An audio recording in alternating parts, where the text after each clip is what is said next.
Hey, and welcome to me from me, alone by myself in the studio. All by myself.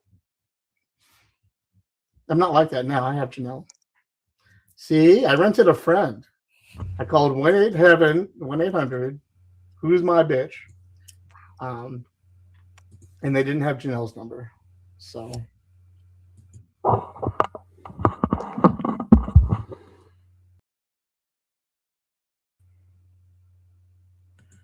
I am so sorry for all of that, everybody. That was a big glitch. See what happens when I'm doing this by myself? I have nobody here to check me. So I was without a mic on that first part. I'm sorry. None of you got to hear me say anything. So let's say that again. Let's start all over, shall we? Everybody, welcome to the PanelCast. I am your host, AJ, and welcome to episode 312 of the show. As I had said previously, I am all by myself right now because we have a live draw coming up this weekend, and all the guys are taking some time off so that they can prep for that. Um, Practicing, drawing and whatnot, warming up for it. We are going to be celebrating the 40th anniversary of the movie Big Trouble in Little China. I am stalling. My brain is frozen. We will be reviewing, talking about celebrating the 40th anniversary of the Big Trouble in Little China, and we're going to be drawing all of our favorite characters and reliving our favorite scenes and telling our favorite stories based on the movie and experiences of seeing it and whatnot. Um, all coming at you live this weekend from 1 to 4 here on ForbiddenPanel.com.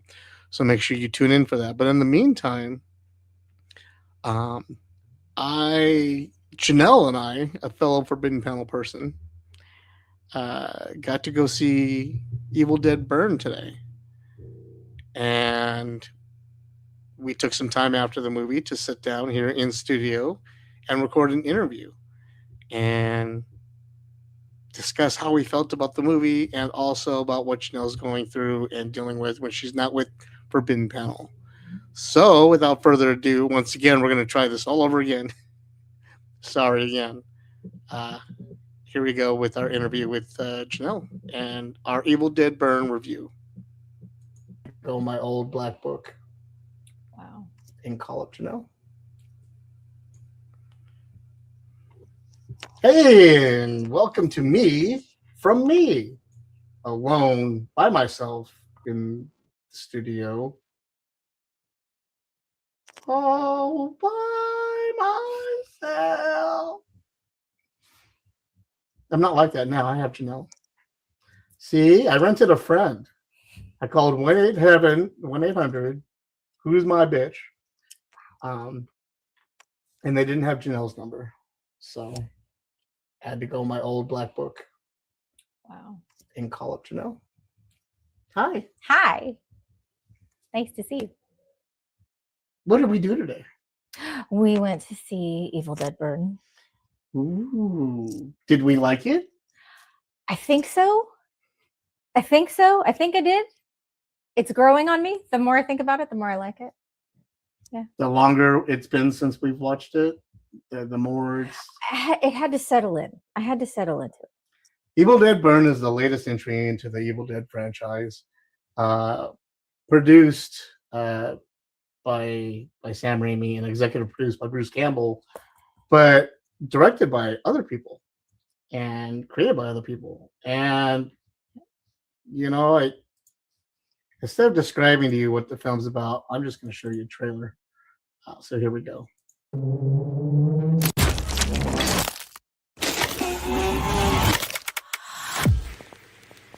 We found something. The Necronomicon, the Book of the Dead. You know they don't want me there. You're part of the family. Despite my warnings, they read from the book, unleashing demons, and demons, and demons, and demons. God help us. The whole family can be together again. Children?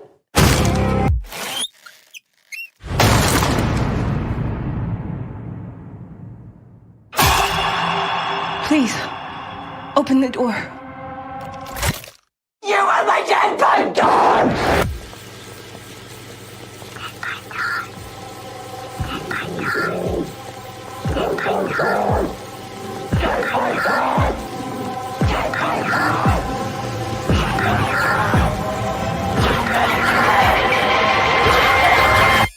Don't turn a deaf ear. Evil Dead Burn. God help us. Tickets on sale now. Rated R. Only in theaters July 10th. So there you have it, the trailer for Evil Dead Burn. You had a little smirk going. And I heard you giggling throughout the movie while we were watching it. So you may say it's growing on you, but you seem to have enjoyed it while we were watching it. Oh yeah, no, there were a lot of things I liked about it. There was a lot I liked about it without giving much away. Just the practical effects were really fun, and you could tell it was real. And that was the most exciting part to me. Like, oh, it's so gross. It's so gross. It's so gross. Wow, that's really cool artwork. It was just neat to see real practical effects. And it's not every day you get to see that anymore. So it was really nice. Even to the point where there were some scenes where you were just, oh my God, that's disgusting. Why are they doing that? Oh, they did that for real? Oh, why? The denture scene. Oh, so many things. Stepping on the hand. Oh, that was. Oh, I know that part, and it was so detailed. It was so, and oh my God! Like I wanted to look away, but I also wanted to analyze like every little bit of it. Right. And I was like, oh God, that's the knuckles bust. Did you see that? Oh, oh, it was so gross. Now story wise, they changed it up a bit. They added something into this story that we normally don't get with the normal lore. Usually in Evil Dead, we get the book, and you just got to destroy the book or bind the book. Right. In this one, they added something different. And I'm not going to tell you what it is because I don't want to ruin the movie, but you're going to have to go and check it out for yourself. But they added kind of like a goal to the film, something that they had to attain in order to beat the monsters. But they also changed it a bit to where they wanted you to think that the monsters were coming alive to put the book back. Like they were the guardians of the book. Yeah, it was kind of unclear. As opposed to monsters that were summoned by the book. Right. So that was very odd for me. It was different. It was different. And now I figured that maybe there's something in the first movie that I haven't seen because I haven't seen that one. I thought, well, maybe there's something I'm missing. Because I thought that was odd also. And I'm sorry to spoil. I'm sorry. I spoiled that part. I didn't mean to, but it's a big enough thing where I needed to discuss it with somebody right away. So I needed your opinion on it. Right. Put a disclaimer. Yeah, disclaimer heads up on the video. Slides no, I think I thought, well, it must be something that I missed, and that was the only thing. That was the thing that I wasn't sure of. There were so many things I liked about it, but the thing that I wasn't sure of was I feel like there was pieces I was missing. There was a lot that I was missing of understanding like the bigger picture. Like you get a little bit of the backstory of the grandfather, and then it goes into all this stuff, and then you go into the thing that they're looking for, and then they make mention of the book, but you don't really ever see the book. And it's like a totally different story. And I thought, well, I must have missed something pretty significant in the other movie then. Right. And I didn't think that the movies were tied together at all, other than, the name. I thought it was just another Evil Dead occurrence. But stay to the end credits. I guess. Twice. There's two. There's a mid credit and an end credit. And an end to end. And if you Don't haven't leave after the seen, first one. if you haven't seen Evil Dead Rise, then the end credits will totally. Yeah, I didn't know. So I had to explain it to Janelle, I'm like, I assume that's important for some reason. which is funny because while we're watching the credits, she had asked me if it tied to Rise at all, like if any of the characters were Right. from Rise. Because it felt like there were things I was missing. Right. And so I thought I for sure. I had just answered, no, there's no character. They don't tie together. And then the end credit comes up and it's like, no, shut up. You don't know what you're talking about. Oh, just kidding. You know? Just kidding. Sam Raimi there to humble you. Right. So I was like, thanks, Janelle. It's a good thing we weren't recording. Hmm. You know, just trying to make me look stupid. Just like women do. I don't have to try.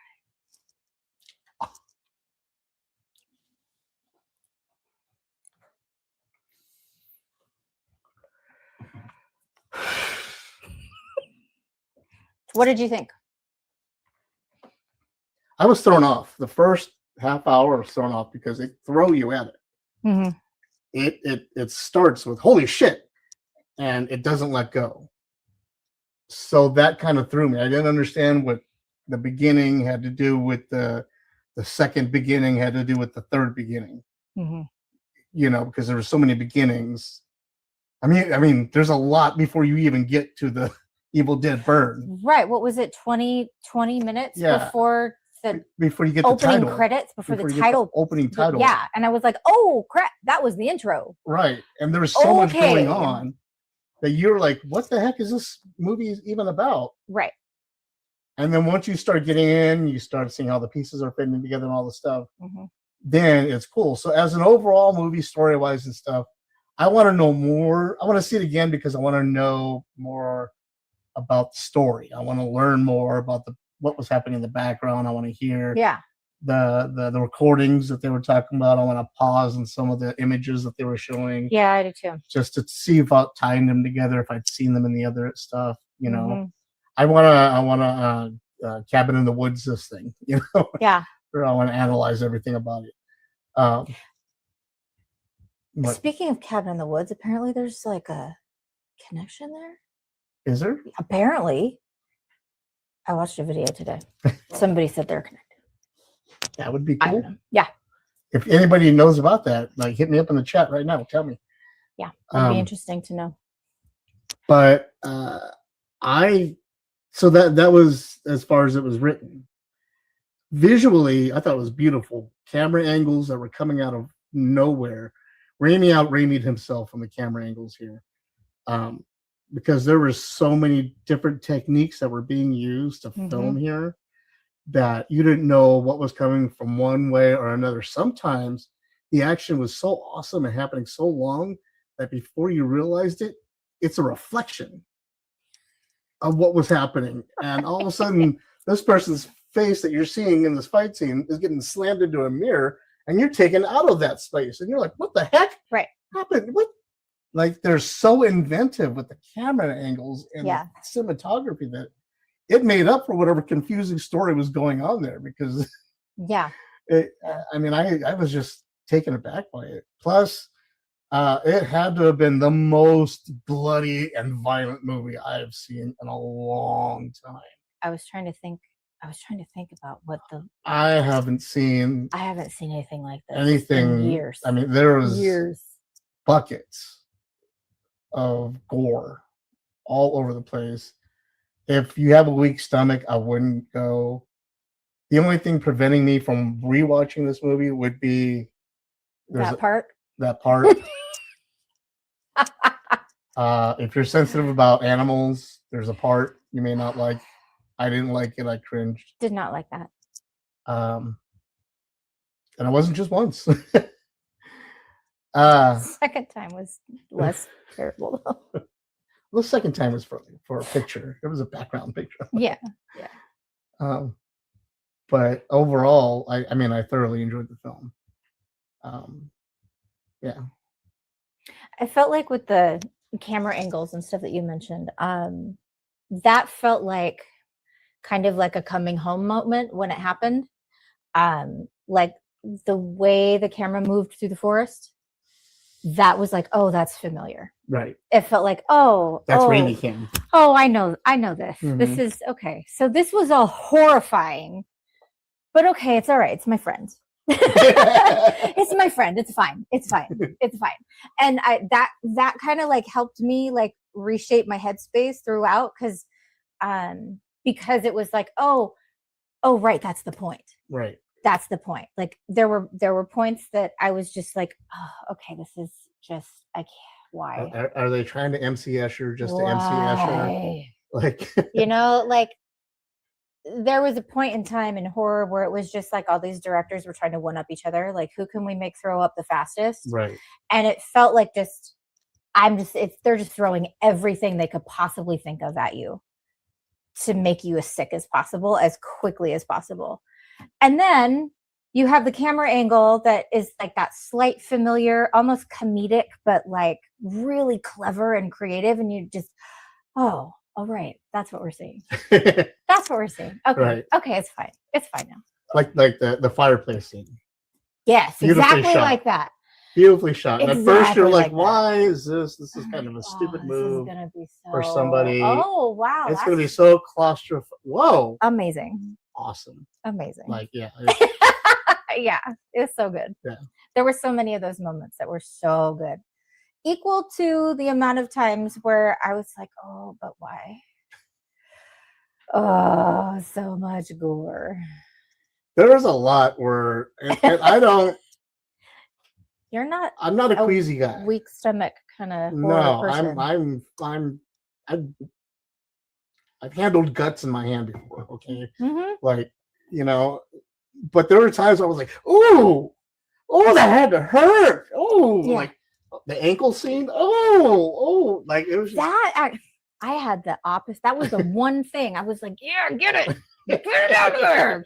Yeah. I was rooting for her, man. I was so excited. it was, yeah. So anyway, I think overall, I'm going to have to give this one. Where are we at? Here we go. I think it's hard because the cinematography gets me. It wins me at every turn. It wins every argument I have about this. Yeah. So where I want to go, maybe a 4, I'm gonna just have to go straight up 5 Little Richards on Evil Dead Burn. Yay. What do you think? 5 being the best? What would you give it? I'm going to say 4 just because I have a weaker stomach than you. But Yeah. that's all. That's all. And I wanted more lore. I feel like I wanted more backstory there. I wanted to be able to understand it a little better. Yeah, I did too. I wanted to hear a lot more of the recordings, and I wanted more story about it.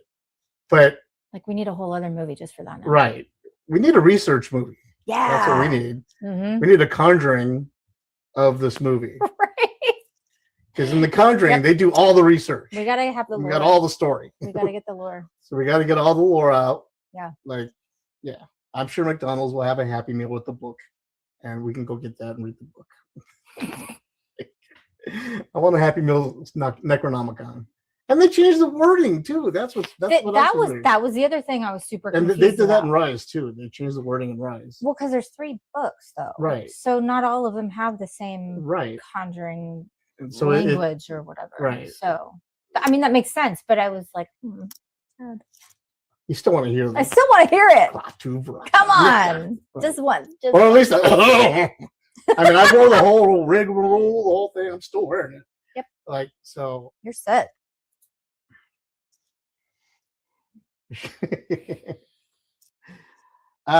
So yeah, so there you go. Evil Dead Burn 4, 5. Boom. Go see it. Let us know what you guys think about it. Shoot me an email.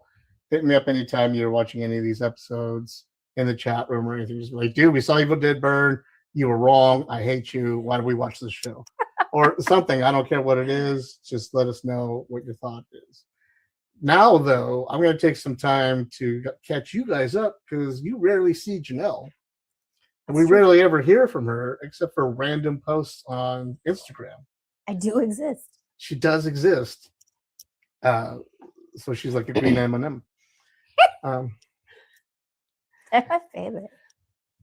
So I'm gonna do a little catch up with Janelle. How are you, Janelle? I'm good. It's been busy. Been busy. Awesome. Thanks for coming in. All right, guys. So Okay, bye. I'm gonna send it back to me in the studio. Okay, bye. It's good.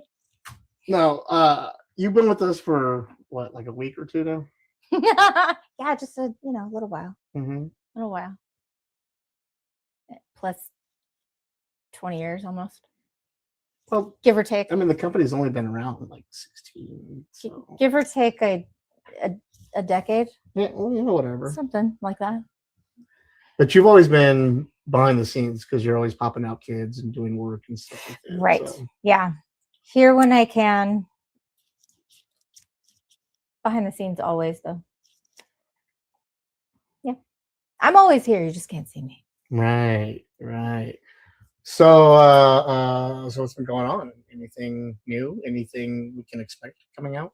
Are we going to see anything on the site from you?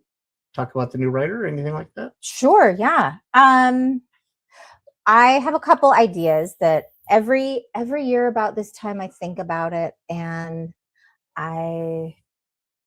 for some reason something always happens and I'm never able to do it because I think about it and then I forget and then it's too late.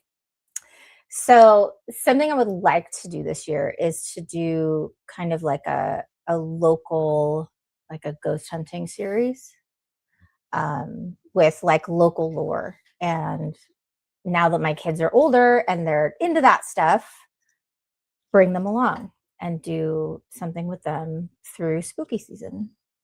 So, like, go to different scary places in Redlands or what have you, scary locations, tell the stories, and then walk around the place and take a look at it. Exactly. That'd be cool. Yeah, it should be fun. I've been mostly wrapped up in Redlands Theater Festival this summer. We're doing some amazing shows. One of them is about ghosts. So that's the one I get to build. I get to build props for 2 shows this year, and I'm house managing for a third. So one of them is Blythe Spirit, and it's a Noel Coward old story, and it's super fun, super British, and utterly ridiculous and fantastic. And it's got ghosts and a medium and then more ghosts, and then it's just a good time. Isn't that one of those things in the middle of the road? So much liquor in this show. It's insane. They drink so much in this show. I had to come up with whiskey, brandy, sherry, gin, and vermouth, and make sure they all looked like the right color in the right decanters with the right glasses, because they're posh British people. So of course they would have all of those things. So I had to go and actually source all that stuff, and it had to actually be the right kind of stuff. And so that's what I've been doing all summer, is going all over the county and beyond looking for things for the shows that I've been doing. So it's been really fun. The other one that I'm working on is One Man, Two Governors. And it's a 60s adaptation of Commedia dell'arte production of, what was it called? Servant of Two Masters is the original. And who's that by? Some dude. That one dude. Some dude, You know him. Well, the original one was really old. It's like really, really old. Like Italian Renaissance old. And the adaptation in the 60s is by... as I Google my answer right now. See, with she's your cheating. I'm totally cheating. We have her on camera. I 100% am a cheater when it comes to stuff like this. I have no memory. Like, my working memory doesn't exist these days. I have no cell service in your cave. I can't give you the answer. I'm sorry. Well, it's not like we're on a computer or anything. But... Adapted popular farce by Richard Bean, adapted from Carlo Goldoni's The Servant of Two Masters, set in 1963, Brighton, England. So that's that one. And it's hilarious. It is the funniest show. If you need to come and just laugh and not care about anything for a couple hours, come see this show. It's amazing and so funny. And it's another one of those like where the props actually make the story. Like it was a huge endeavor this time to be in charge of props this year, because I had to make sure that it was perfect. It wasn't just like, oh, it's this thing that they happen to have and it can be close enough, or it can be like this thing. If they actually say the words, it is this thing, it has to be exactly that thing. And so I had to find a lot more and had to build a lot more. There's fire in it. And so I got to do a lot of fun stuff that I've never done before. It was really neat. Cool. So that's what I've been doing all summer. And all the shows are open now. So I've had a little bit more time during the day, which is why I could come and do this today. So yeah. See how she abuses me? She just beats me all the time. Yeah. Ow. It Precious. burns. Precious baby. It burns. I'm so sorry. Between that and work, that's my life right now. So you're not actually in any shows this year? No, So you're just prop mastering? Yeah.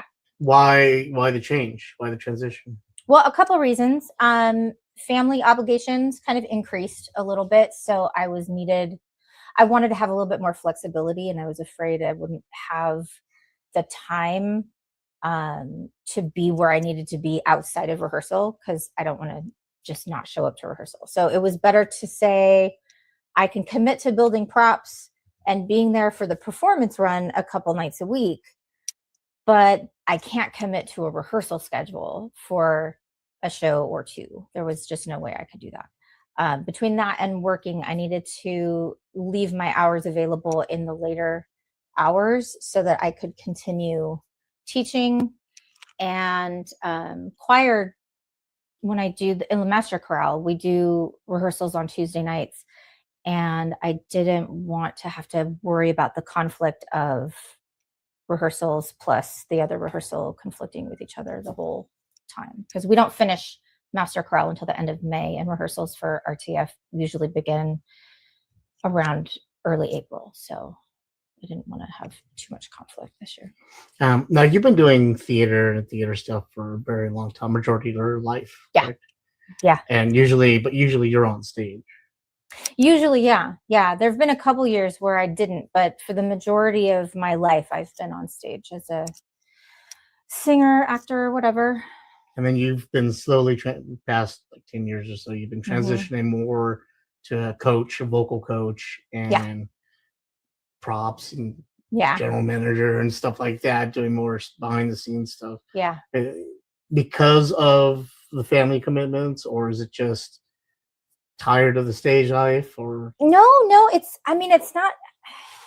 Am I taking up your foot space? No, you're fine. It's just a lot of fun. It's stuff that I never did before. I spent my whole life on stage, and it never really occurred to me that I could do anything else. And at a certain point, it was like, but I really love building stuff. I really love behind the scenes stuff. I really love creating things and being artistic, and having that opportunity was like pretty wild.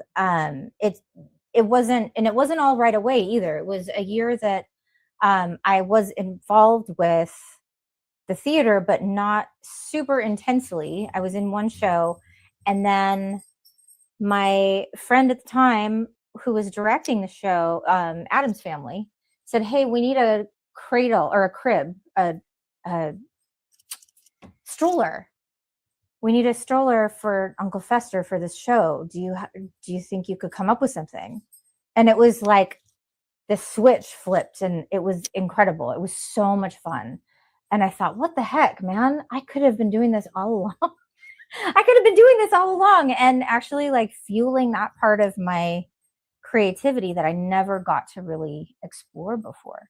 So it's just been really fun, and it's been really wonderful having them trust me with these shows to put props in their hands and to create things that they need. And it's fun to be like the fairy godmother where they say, "Oh man, we really need this thing," and then I come back the next week, here you go, there it is. See, now you can start cosplaying or start dressing up as cosplay repair at shows. Yeah, I relate to that person a lot. So you can run up and just do all the repairs on that. You're good to go. Yep. I have an emergency kit. I have a prop emergency kit. I've got 3 of them. I have one in the car, and I have one that comes with me to the prop table, and then I've got one that lives at the theater. And it has like scissors and tape and hot glue and all the things that safety pins and extra bits of things that are probably going to fall off at some point, or extra glasses in case something breaks. I have extra glasses of all the different kinds of glasses. I have more than what we actually use, just in case, because they all had to be glass, because there was no way I was going to find plastic replicas of every single one of those glasses under like $200. So I have extras of everything. So, but it's been really fun, and I really like it. I still love being on stage. It's not, I am not as predictable though.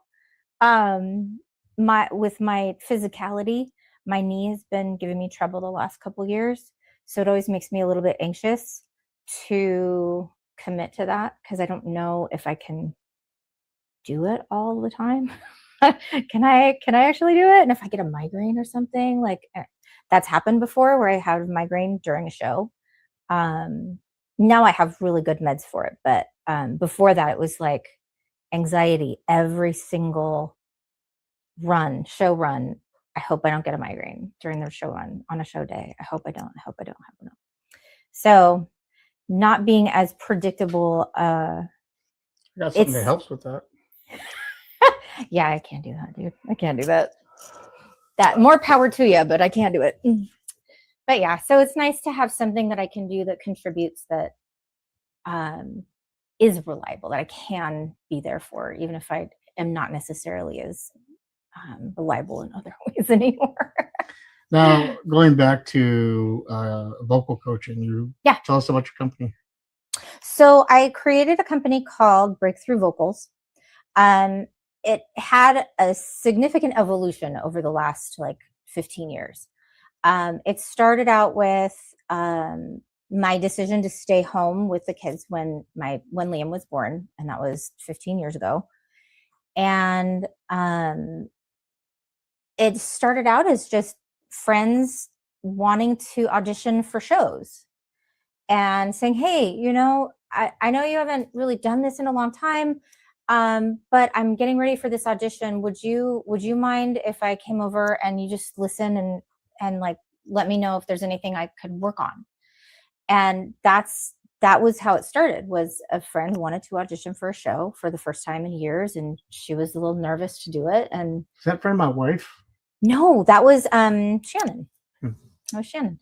And then then your wife. And then my wife. And then your wife.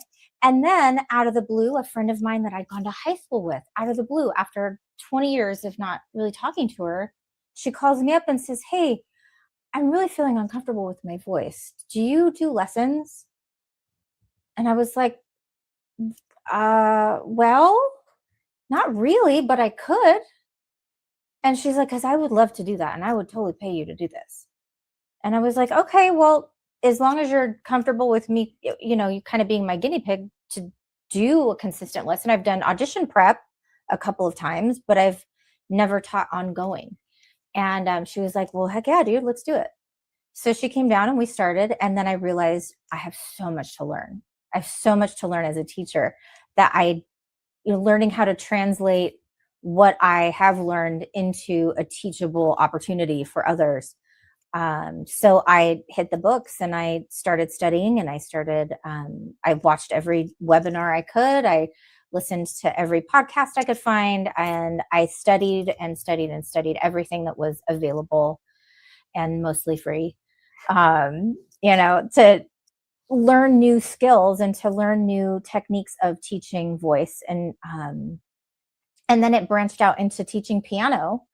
And because I took piano for years and years as a kid, never occurred to me that I could teach somebody how to play. And somebody asked me out of the blue, hey, do you teach piano? And I was like, I don't see why I couldn't.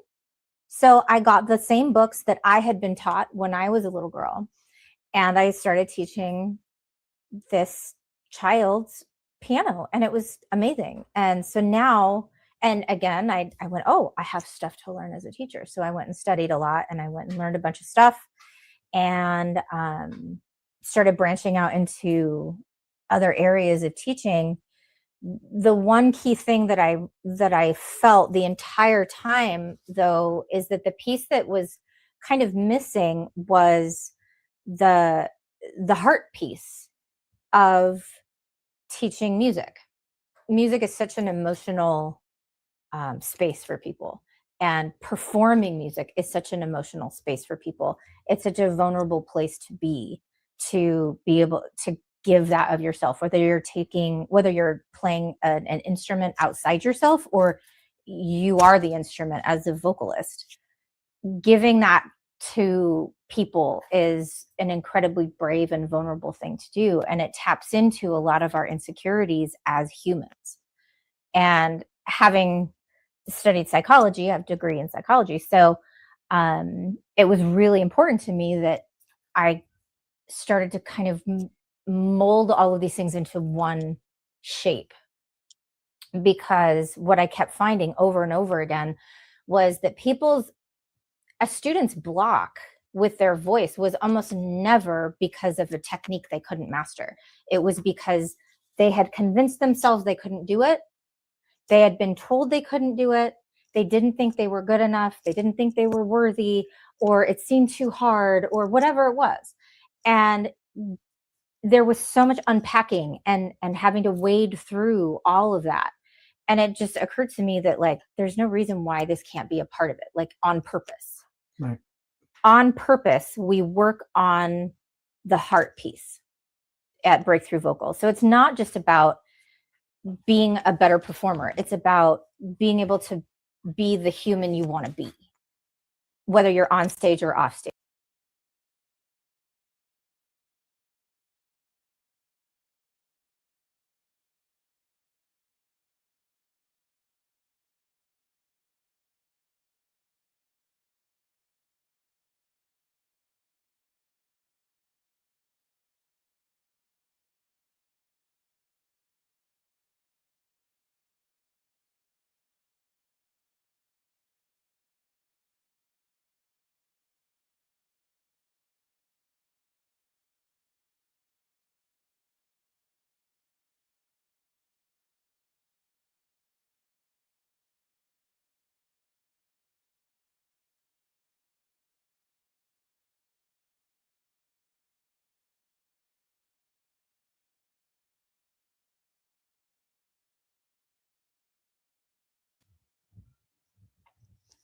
Saying, hey, don't want to take home with them.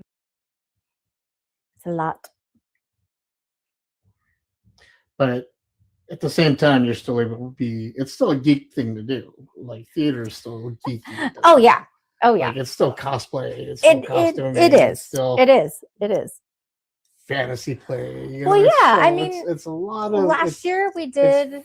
It's still a lot of fun doing all that stuff, and you're able to incorporate that into your work life as well. Oh heck yeah. So heck yeah. It's all like a big opportunity to nerd out in every way possible. With theater, like the last year we did Young Frankenstein, and that I got to do props for Young Frankenstein and be in the show, and that was like amazing. It was so much fun, and there were so many things that I'd never built before, and so many things that I'd never created. And I found a video to help me make popcorn and create some effects on stage. I actually found a builder who made stuff for Killer Clowns from Outer Space, and I was able to use that video to like help shape how I was building stuff. And it was like, oh, this is magic. It's so much easier now. It was so fun. So it's neat to get to tie in that stuff. And I think it's cool because you get to do that stuff in ways that when you're already like a big giant nerd, it's a lot easier to do that stuff. Because I feel like my scope of opportunity is bigger than a lot of people. Mm-hmm. There are some people who are like, well, I teach theater in high school. Cool. What do you know about special effects? They only know what they've learned in that realm. But because I have an understanding of horror films and I have an understanding of Star Wars, and I'd spent hours geeking out over those builds my whole life, I think it gives me kind of an edge on how to do stuff in ways that people don't always think about. Absolutely. Yeah. Cool. Yeah. Very cool. And where can they find your business?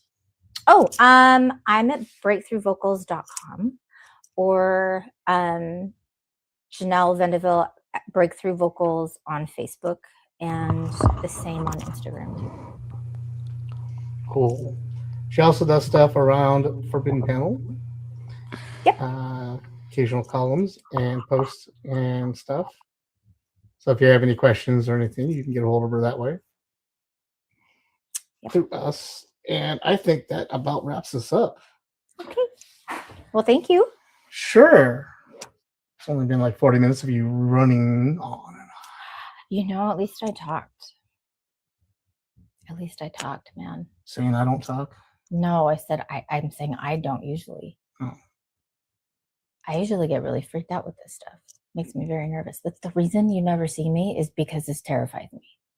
I hate it. It scares me to death. I don't like it. But I'm here. She has a face for radio. She has a temperament for radio. I don't even know what that means, but I'm pretty sure it's an insult. No. Just means you'd rather be on radio than on TV. You have the voice for it, that's for sure. There you go. Okay. Well, that's Janelle. Like I said, you'll see her around. Sometimes it's her posting on Facebook and not me. Sometimes she takes over the Instagram. Now you have a face to her. Here I am. Questions, concerns, let us know. Anything we can expect from you to see on FD anytime soon? Anything big coming up for October? Anything I can pressure you into saying now on camera so that you have to do it in the future? I do want to do some stuff for spooky season this year. We learned with the kids, it's been a couple years since I've done it, because we learned with the kids that a horror film a day is a little much for them. So we're not doing that, but I do want to do like a local lore piece. And I think we're going to start that sooner than later, because there's a lot of places in our area to go. So I would like to do that. And I'm trying to help my kid get their stuff set up. They were ready to go. They were totally ready to go, ready to do it. We have the logo, we have the name, we have the whole thing set up. It's ready to go. And then we saw, because her thing is Five Nights at Freddy's lore. That's her big thing. And then the new movie came out after the new game came out. And what he did was he took all the lore that had ever existed, shook it up in a giant bag, and then threw it all over the place with about 75 new things that had never existed before. And changed the timeline, changed all these things. And so it really stunted like her progress in that, and it like poked a bunch of holes in her confidence. So, because when the creator changes the lore, like you can't argue with that. But she wanted to argue with it a lot. Like she was so mad. I tried to take a video of her after we saw the movie to post it. She was so mad she could barely talk. She was like crying. Like it was awful. It was awful. So she had to recover from that. And now we're getting there. We're getting there. But it took a little bit of time. So it's a work in progress. It's a work in progress. But we will be doing something with that. Still really wants to. She's trying to compile some short stories that she'd like to post that I think are really good and absolutely on target with our theme and our voice. So I think that'll be great eventually. Cool. Yeah. I know we'd all like to read them. We need some new content on the site. I am just as guilty as everybody else. But at least I do this. Yeah. So there. Yeah. In fact, I'm going to do this some more. by sending this back over to my boring ass sitting in the studio all by myself, still wearing the same shit I'm wearing now. Thank you, Janelle, for joining us. Thank you. Lovely seeing you and spending the day with you. And Yay. it was nice sitting in the theater. Normally, I go alone or I go with Alicia, and it's cool.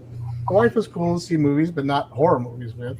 Right. She doesn't appreciate it. It was nice to go in a movie theater with somebody who I know was enjoying it and was enjoying the same moments I was enjoying it.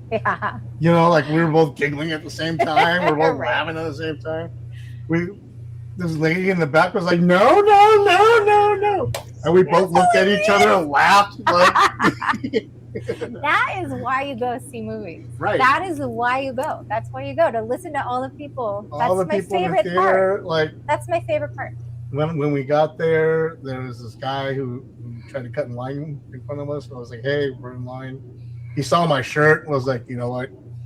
We're seeing the same movie. You got to give you credit. Okay, I'll get behind you.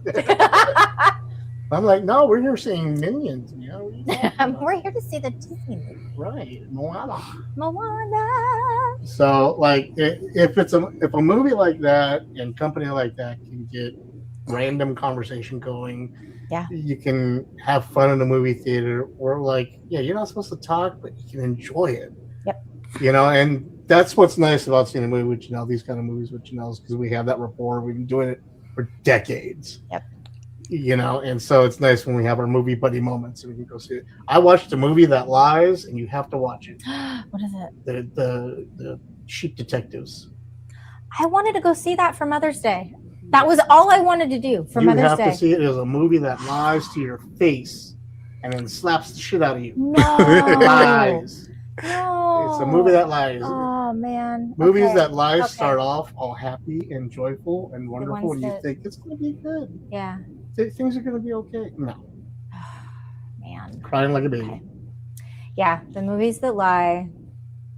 That was kind of how all this started. Yeah, It was going to see movies that lie, right. where we were depressed and like, hey, let's go see a stupid comedy, and then we'd end up crying through Right. 90% of it, and have to talk and cry in the parking lot for Or, an like, hour see before we Up. could go anywhere. We'll go see Up, and like the first 10 minutes is so devastating. We just don't want to watch it. Yeah, like okay, we're done. We're done. That's enough trauma for me, right, for the So- day. Thanks. Anyway, thank you, Janelle, for joining me today. It was awesome. Absolutely. Thank you. And the discussion afterwards. And hopefully we can do this again. We have a lot more movies coming up. There's a lot coming out. So, till then, send it back to me in the studio. Bye. Bye.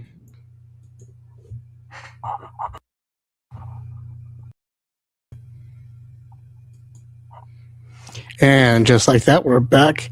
I am having nothing but technical difficulties all night. I take for granted that I have.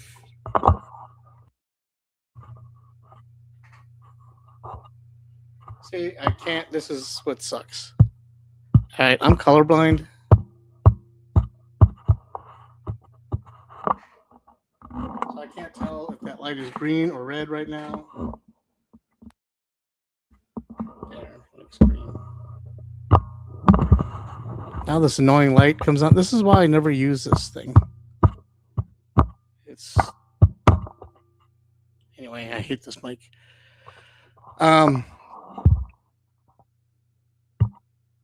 There it is.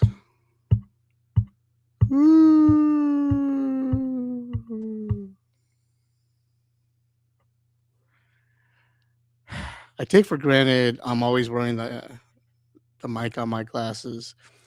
And so whenever anything goes wrong, I think I'm wearing them. So I just talk like I'm wearing them and I forget. So during these intermissions that have been here, where things have been going wrong, and I'm talking thinking that you guys can hear me, but no, you guys can't because I'm on this mic tonight.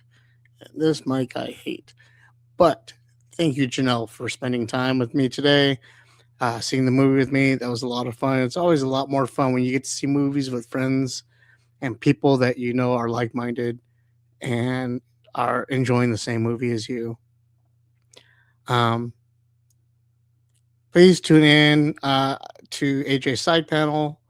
I do daily updates on my mental health and my physical health as well, trying to get them all together. And don't forget that Saturday we are doing the 40th anniversary celebration of Big Trouble in Little China live draw here on ForbiddenPanel.com. Our boys are going to be drawing all their favorite characters from the movie, telling all kinds of stories. It should be a lot of fun. So, one last thing. Well, actually, here's the flyer for it, just so you guys can see it. One last thing, real quick. A friend to the PanelCast, Mr. Katz Carter, recently released a book. So this is his press release for the book.